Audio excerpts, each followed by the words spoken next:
Hello friends, आप सब ने डेवऑप्स का नाम कभी ना कभी जरूर सुना होगा। बट हम में से बहुत से लोगों के बीच में एक क्लैरिटी अभी भी नहीं है कि आखिर डेवऑप्स है क्या और कैसे हम लोग एक डेवऑप्स इंजीनियर बन सकते हैं। तो आज की इस वीडियो में हम लोग जानेंगे कि डेवऑप्स आखिर क्या है और कैसे आप एक डेवऑप्स इंजीनियर बन सकते हैं। तो डेवऑप्स जो है वो सबसे पहले प्रत्येक डेवॉइस के द्वारा 2009 में बोला गया था और आगे चल के वही इसके बाद में ग्रू भी बन गए। तो डेवऑप्स को आप लोग जानते होंगे कि हम लोग के बीच में बहुत सारा मिसकंसेप्शन बैठा हुआ है कि डेवऑप्स ये है, डेवऑप्स ऐसा होता है, डेवऑप्स ऐसा होता है। तो सबसे पहले ये बताने से पहले कि डेवऑप्स क्या है, चलिए हम लोग जानते हैं कि डेवऑप्स क्या नहीं है।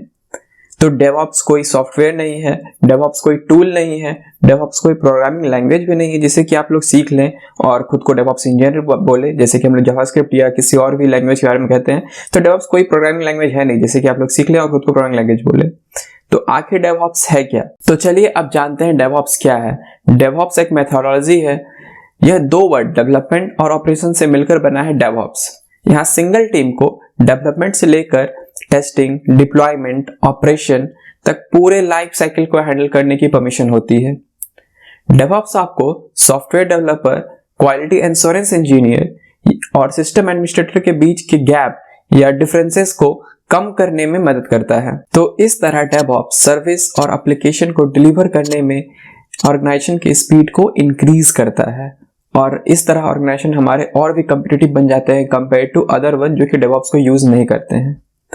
तो चलिए हम लोग जानते हैं कि आखिर डेवऑप्स काम कैसे करता है।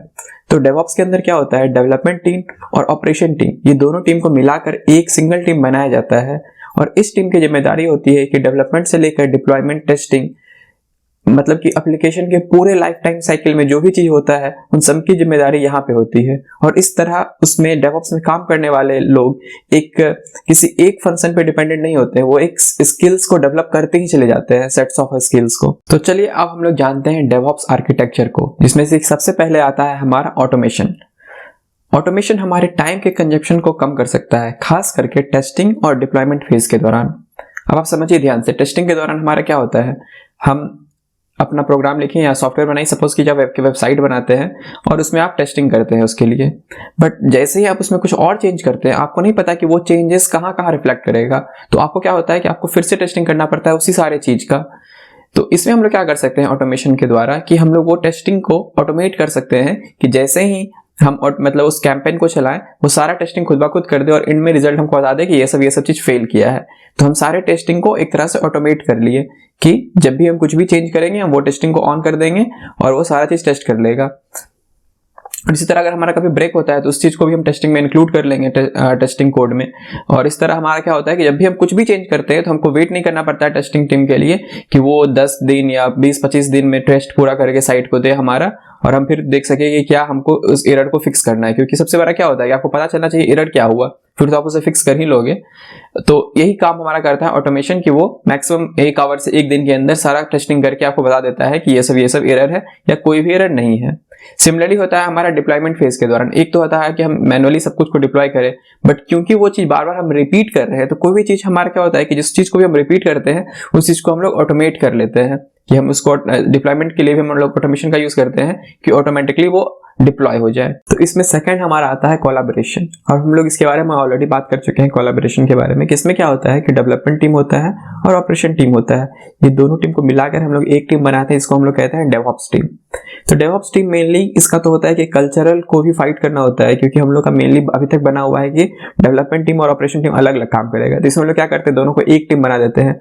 अब एक टीम बनाने का फायदा क्या है कि अब ये सब एक दूसरे में रिस्पॉन्सिबिलिटी शेयर करता है, खुद में सबको पता होता है कि क्या कौन सा टीम क्या कर रहा है या खुद में सबको बता दिया जाता है। जैसे ऑपरेशन टीम बाद में नहीं बताता डेवलपमेंट टीम को कि आपको कैसे काम करना चाहिए, उस टाइम में रेगुलरली अपडेट होता है, हर दिन सिंक होता है। तो मतलब कि ऐसा नहीं होता है कि कुछ काम ऑलरेडी हो चुका है 10-15 दिन और उसके बाद पता चला कि ऐसा नहीं करना था। तो ये दोनों आपस में हमेशा सिंक में रहता है और सिंक में रहने से क्या होता है कि प्रोडक्टिविटी ओवरऑल ऑर्गेनाइजेशन का इंक्रीज होता है और हम लोग किसी भी सर्विसेज को फास्ट डिलीवरी कर सकते हैं। तो इसमें थर्ड हमारा आता है इंटीग्रेशन। इंटीग्रेशन जो है वो डेवऑप्स प्रोसेस का एक इंपॉर्टेंट पार्ट है। तो इंटीग्रेशन मतलब क्या होता है कि सपोज कि ये डेवलपर कोई चीज़ डेवलप किया है कोई सॉफ्टवेयर, अब क्योंकि वो अदर इन्वायरमेंट से कुछ टैग है, तो उसको क्या करते हैं हम लोग एक सेंट्रल डिपॉजिटरी रखते हैं। सपोज कि आप डेवलपर हैं, आप कुछ ना कुछ डेवलप किए हैं, तो उसको आप कमिट करते हैं, तो एक सेंट्रल डिपॉजिटरी में उसको मर्ज कर दिया जाता है। और उसके बाद वो क्या होता है कि वो ऑटोमेटिक बिल्ड एंड टेस्टिंग किया जाता है। जैसे कि जो भी कोड आप डाले हैं, डिप्लॉय किए हैं, वो ऑटोमेटिक बिल्ड होता है और फिर उसका टेस्टिंग होता है और उसका एक रिपोर्ट जनरेट किया जाता है, जिससे कि हम लोग को पता चलता है कि उसमें कुछ बग्स है कि नहीं है। और हम लोग क्या करते हैं कि इसका फ्रीक्वेंसी को इतना इंक्रीज कर देते हैं कि वो कुछ ना कुछ डेवलप किया और वो डाला बिल्ड और टेस्टिंग में, वो बिल्ड टेस्टिंग करके निकला और उसमें जो भी एरर मिला उसको मान के चलिए वो डेवलपर फिर से सॉल्व करके अगेन वो इस चीज को पुश किया, कमिट किया, वो फिर से बिल्ड हुआ और फिर से उसका टेस्टिंग हुआ।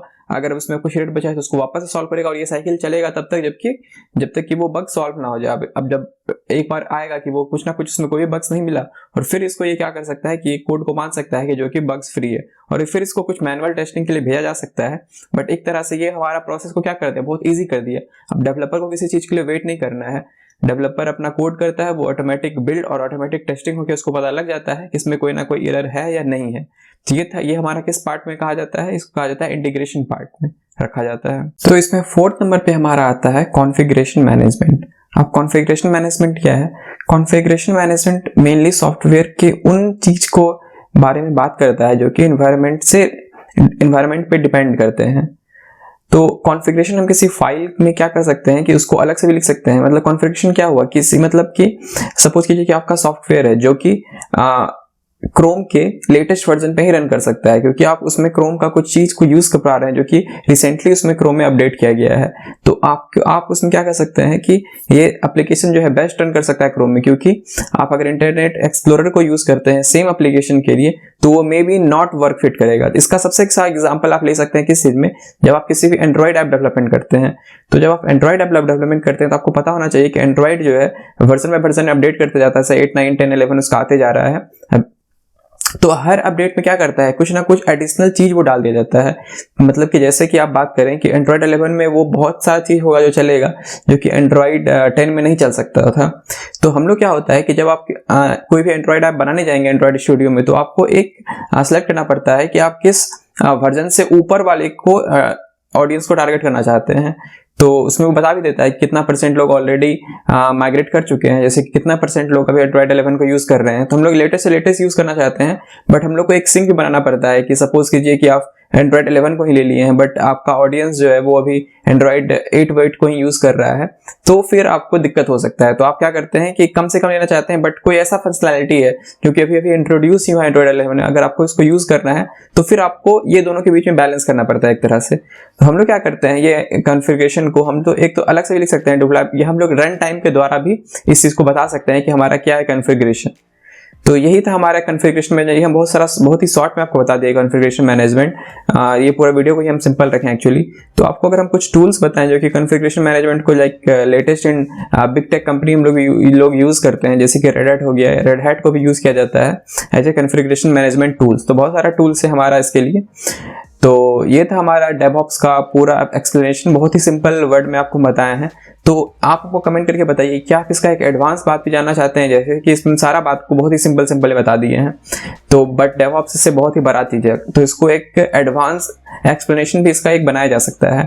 तो आप कमेंट करके बताइए कि क्या आपको एक इसका एडवांस भी चाहिए या आप एक डेवऑप्स का कोर्स चाहते हैं कि हम बता दें कि डेवऑप्स में कैसे कैसे करके सीख सकते हैं और क्या क्या सीखने के बाद आपको एक डेवऑप्स इंजीनियर कहा जा सकता है। तो आप कौन सा वीडियो चाहते हैं या दोनों चाहते हैं, ये बात हमें कमेंट सेक्शन में बताएं। बट उससे पहले इस वीडियो को लाइक कर दें ताकि हमको मोटिवेशन मिले और वीडियो को बनाने के लिए। डिसलाइक का तो आपको मतलब रहा नहीं क्योंकि डिसलाइक काउंटर रिमूव कर दिया गया है। तो आई होप आप इस वीडियो को लाइक करेंगे, चैनल को सब्सक्राइब करेंगे और कमेंट करके बताएंगे कि आपको डेवऑप्स के बारे में और क्या जानना है, क्या एक एडवांस एक्सप्लेनेशन आपको चाहिए डेवऑप्स के बारे में। तो मिलते हैं आपसे नेक्स्ट वीडियो में। इस वीडियो को देखने के लिए धन्यवाद, बाय बाय।